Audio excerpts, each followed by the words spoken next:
semuanya, jumpa lagi dalam acara Planet Science, a journey into science. Masih bareng dengan saya Sarah. Dan saya Kak Aryo. Dan kali ini kita mau bahas putaran dari es. Tapi kali ini bukan es krim, tapi es batu. Nah, pengen tahu nggak? Ternyata ada es batu yang turun dari langit. Emang bisa, Kak? Bisa. Penasaran? Kita saksikan aja episode kita kali ini.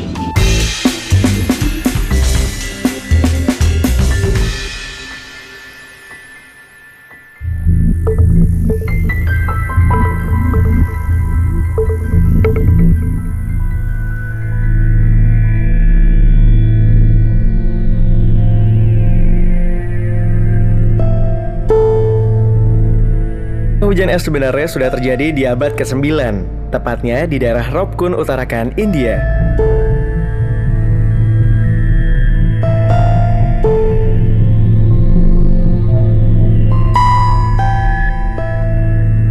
Dan ternyata, zaman dulu di Eropa, ketika hujan es datang, orang-orang akan membunyikan lonceng gereja dan menembakkan meriam ke atas.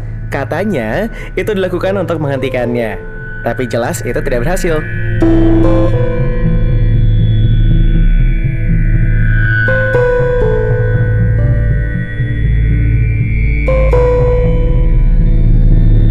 Nah Kak, katanya kan di Indonesia itu pernah terjadi hujan es. Betul.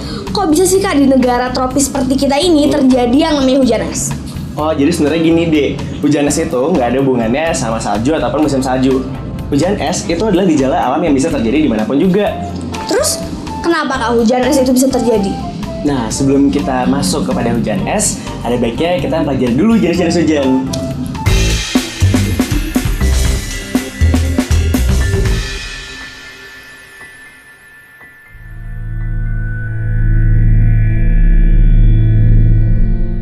Berdasarkan ukuran curah hujan, terdapat 6 kategori hujan. Pertama, hujan sangat ringan. Dia punya ukuran curah hujan kurang dari 0,25 mm per jam. Lalu, hujan gerimis. Itu terjadi ketika ukuran curah hujan antara 0,25 mm per jam sampai dengan 1 mm per jam. Ada lagi yang disebut dengan hujan sedang. Hujan ini memiliki curah hujan antara 1 mm per jam sampai dengan 4 mm per jamnya. Lalu hujan deras, yaitu ketika curah hujannya antara 4 mm per jam sampai dengan 16 mm per jamnya. Berikutnya adalah hujan sangat deras, yang curah hujannya antara 16 mm per jam sampai dengan 50 mm per jamnya. Dan terakhir adalah hujan ekstrim, curah hujannya lebih dari 50 mm per jamnya. Tetesan hujan memiliki ukuran 0,1 hingga 9 mm. Jika dia memiliki ukuran yang lebih besar dari 9 mm, kemungkinan dia akan pecah. Pembesaran terjadi jika terjadi kumpulan tetes air menjadi tetes yang lebih besar. Jika tetes air tadi membeku, maka dia akan membentuk kristal air atau kristal yang lebih dingin sifatnya. Dan proses ini disebut dengan proses Bergeron.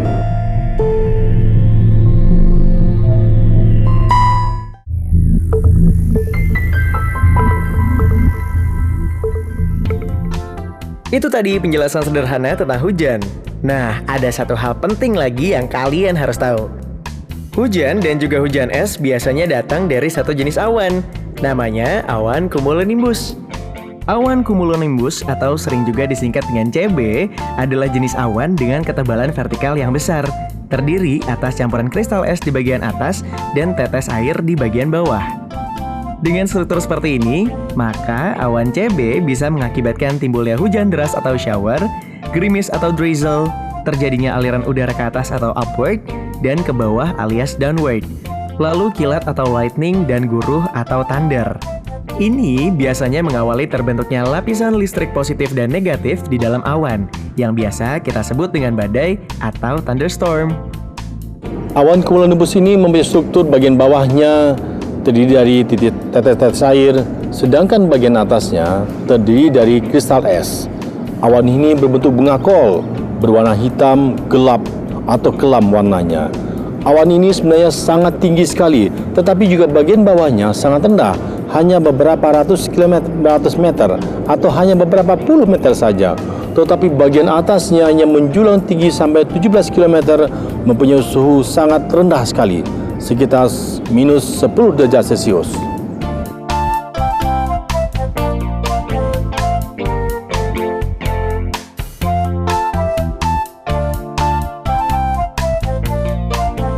Ini penggambaran bentuk-bentuk awan CB yang biasa kita lihat. Ada awan CB yang berbentuk seperti satu sel tunggal atau sering disebut dengan single cell, atau bisa juga terdiri atas banyak sel besar dan kecil yang membentuk sebuah barisan atau disebut dengan squall line. Dan kadang bisa juga berupa satu sel yang sangat besar atau yang biasa disebut dengan supercell.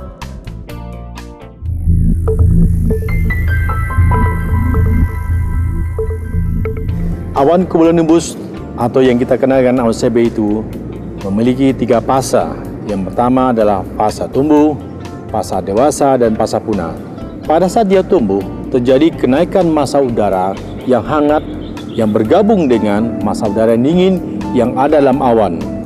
Kemudian fasa dia dewasa, pada saat terjadinya kenaikan terus-menerus, sehingga terjadi penumpukan massa udara, terjadi pencampuran massa udara antara dingin dengan panas, sehingga perbedaan temperatur antara dingin dan panas tadi menyebabkan terjadinya gerakan. Yang lama-lama gerakan memuntir atau memutar tadi terbentuk pada awan dan makin lama membuat jumlah kristal es ataupun titik air pada awan cumulonimbus tadi bertambah besar jumlahnya dan juga bertambah besar volume awan CB tadi. Pada fase berikutnya, jika tidak ada atau kita mengatakan fase punah, jika tidak ada massa udara lagi yang naik ke atas, sehingga massa udara yang tadinya sudah dingin tadi turun ke bawah, sehingga menyebar seluruh awan CB, sehingga bentuknya makin lama makin berubah temperaturnya, sehingga temperaturnya makin hangat karena tidak ada lagi suplai udara yang berasal dari bawah.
Sebelum saya sampaikan tentang proses terjadinya hujan es, kita lihat dulu bagaimana proses terjadinya hujan biasa.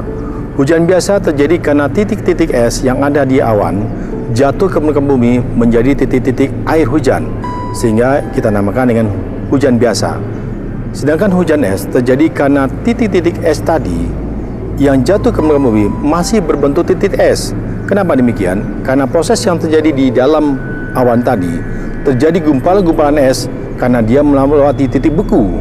Lama-kelamaan dia mencapai lapisan yang makin lama makin banyak dan makin besar, sehingga karena beratnya massa tadi, massa gumpalan es tadi akan jatuh ke permukaan bumi masih dalam berbentuk es, sehingga kita namakan dengan hujan es.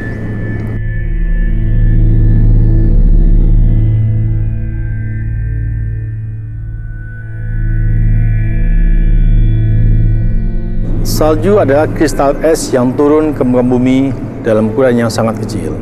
Pembentukannya di awan terjadi karena difusi molekul air terbentuk menjadi kristal-kristal es dan menumpuk menjadi ukuran yang lebih besar, dan itu biasanya berlapis-lapis jumlahnya, sehingga dalam jumlah yang sangat besar dan dia berat, akhirnya dia jatuh menjadi titisan, menjatuh ke permukaan bumi menjadi tetesan yang sangat kecil yang kita namakan dengan kristal es atau salju.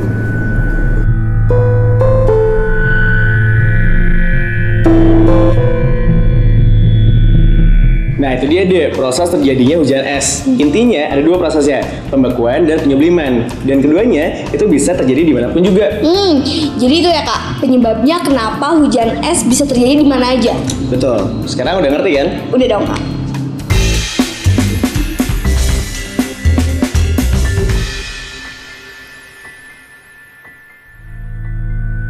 Untuk lebih memahami terjadinya pembentukan kristal es di awan, kita bisa melakukan sebuah percobaan sederhana. Sediakan alat dan bahan. Es batu kotak, garam, termometer, plastik tebal, plastik es panjang ukuran lebar 2 cm dan 10 cm, pewarna makanan cair, pink dan kuning, gelas plastik, air, sendok, corong plastik, kain lap, palu kayu, dan stik es. Cara kerjanya: isilah 1/4 bagian gelas plastik dengan air, lalu beri berwarna pink. Aduklah merata. Masukkan air berwarna pink tadi ke dalam plastik lebar 2 cm dengan bantuan corong, lalu ikat ujung plastik.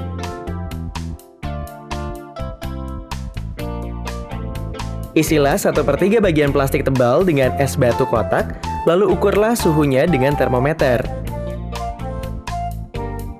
Tambahkan beberapa sendok garam, lalu ukur kembali suhunya.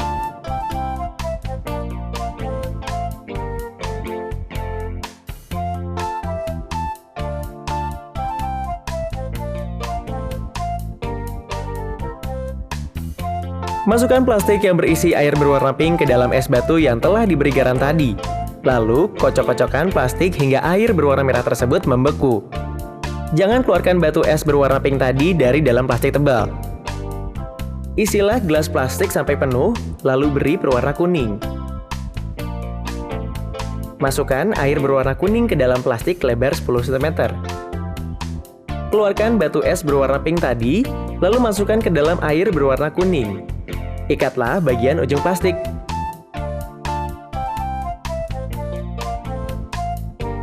Masukkan plastik es tadi ke dalam plastik tebal, lalu kocok kembali agar membeku. Setelah membeku, keluarkan plastik es lalu letakkan di kain lap. Dengan perlahan, pukullah batu es tersebut dengan palu untuk memecahkan dan juga membukanya. Batu es akan pecah dan menampilkan lapisan-lapisan yang berbeda.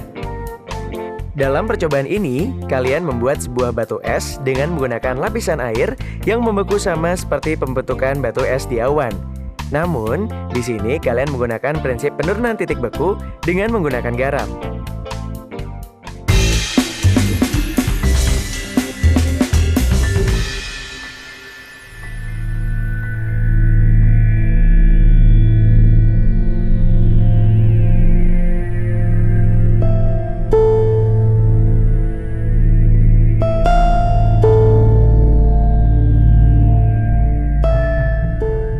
Kepadatan penduduk dan kegiatan ekonomi akan menghasilkan akumulasi panas di sebuah kota. Panas yang terpusat di bagian-bagian tertentu suatu kota dikenal sebagai kutub panas kota atau urban heat island. Akibatnya, suhu udara di wilayah kutub panas berbeda beberapa derajat dengan daerah sekitarnya. Perbedaan suhu juga terjadi pada daerah yang memiliki banyak pepohonan. Sementara, daerah dengan gedung-gedung tinggi atau penutupan aspal yang terbuka menunjukkan fluktuasi suhu yang tajam.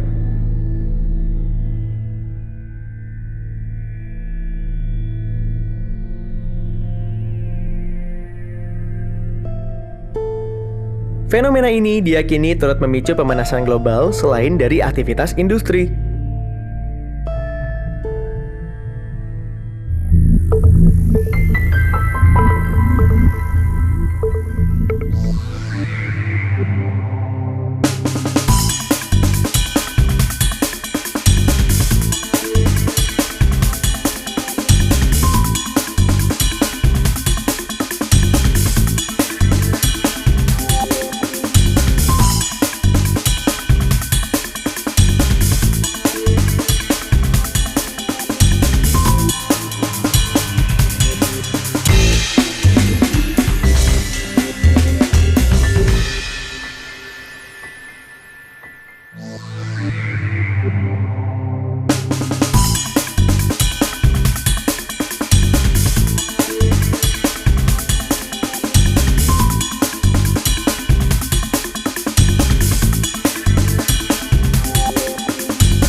Kristal kapur barus. Sediakan alat dan bahan.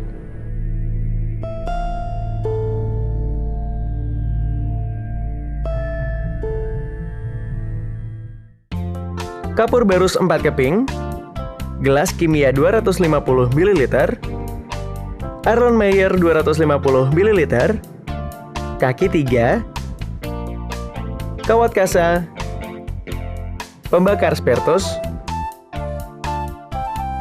korek api gas, es batu berbentuk kotak, dan kain lap. Cara kerjanya: letakkan kaki 3 di atas meja, lalu pasang kawat kasa di atasnya.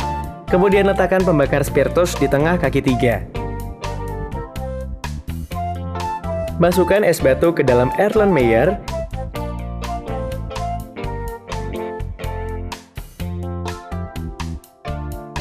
Masukkan 4 keping kapur barus ke dalam gelas kimia.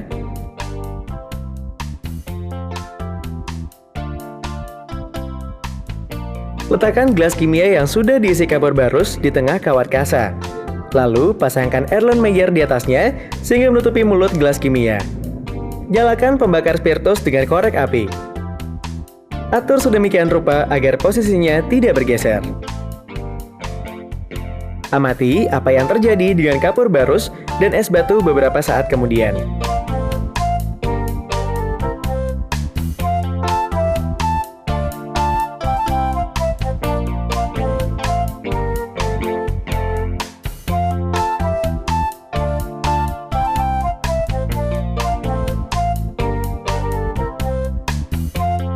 Setelah semua kapur barus meleleh, matikan api.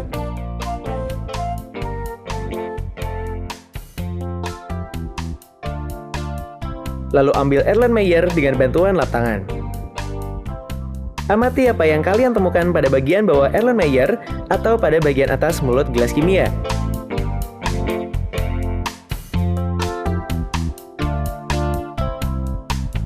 Ketika dipanaskan, kapur barus akan meleleh dan menjadi semakin kecil sampai pada akhirnya menghilang.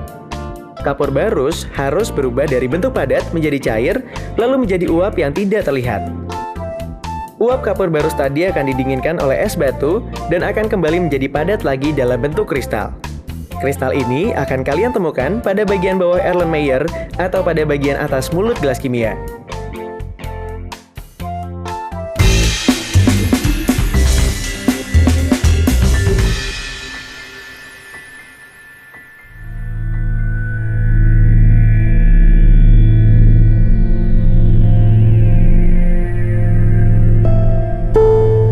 Sekarang kita punya kosakata baru yang bisa kalian pelajari, yaitu Penyubliman. sebuah proses berubahnya benda padat menjadi gas karena reaksi-reaksi tertentu. Difusi. Peristiwa berpindahnya suatu zat dalam pelarut dari bagian berkonsentrasi tinggi ke bagian yang berkonsentrasi rendah. Dan molekul. Sekelompok atom yang saling berkaitan dengan sangat kuat dalam susunan-susunan tertentu.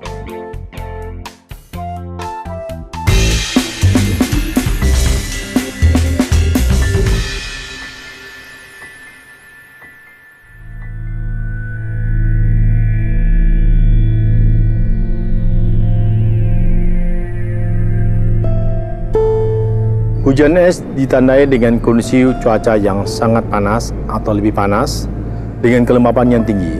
Biasanya terjadi pada masa pancaroba, dari musim kemarau ke musim hujan atau sebaliknya dari musim hujan ke kemarau. Dalam kondisi tertentu, karena saking cepatnya kenaikan udara dari permukaan bawahnya hangat, sementara di dalam awan sendiri kondisi temperaturnya sangat rendah sekali, sehingga pada saat tertentu terjadinya gumpalan-gumpalan es yang sangat besar yang terbentuk dalam awan tadi yang sudah saya terang tadi, sehingga suatu ketika dia akan membentuk suatu titik-titik air yang kemudian titik air tadi sebenarnya berbentuk kristal yang ditanamkan dengan kristal es, kemudian dia jatuh sampai ke bumi. Biasanya hujan es ini terjadi diiringi dengan adanya hujan yang lebat dan juga kadang-kadang angin yang kencang.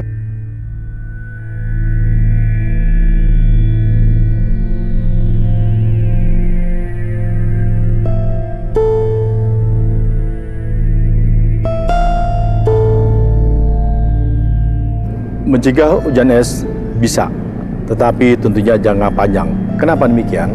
Karena kita butuh upaya-upaya tertentu untuk bisa mengurangi kenaikan massa udara yang sangat cepat yang kita namakan updraft. Bagaimana upaya itu? Upaya yang paling penting jangka panjang dan paling mungkin kita lakukan adalah dengan cara penghijauan. Dengan penghijauan kita bisa menahan konveksi yang sangat cepat terjadi di permukaan bumi menuju ke atmosfer atau yang akan membentuk awan tadi.